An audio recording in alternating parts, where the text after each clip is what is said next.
Okay, I mostly got everything redone, and, well, let's show it to you. Okay, so this is still the printer room. Not sure what I'm going to do with that one, but I'm going to have some space down there. There's some more printers over there. Junk. My wife doesn't like the exercise equipment that I don't use going there. And then the bamboos are going to go there. I am going to secure this to the wall because it's a little wobbly and that's not going to work. But that's this room. It may have some extra capacity too in the future.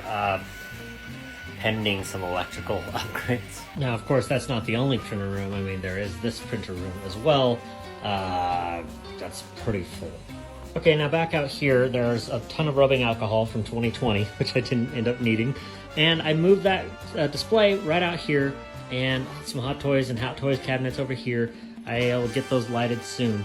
But I think it looks really good, and I got the turtles up and they're closer to Shredder, which is good. I also have a spot to put my overflow Funkos, and it's just kind of a cool little walkway to see some cool stuff. I also like this too because right here and over here we had boxes. And they were these boxes because I like to keep these huge boxes around because I recycle these spools. So I send them back after they're done so that they can be reused. And that did take a ton of space, but now it's open. This will also be good as I get more because I can use both sides to have something in them. And I also put up the other Star Wars helmets that I had up here. So, and now I just need to figure out where the hell to put all this filament.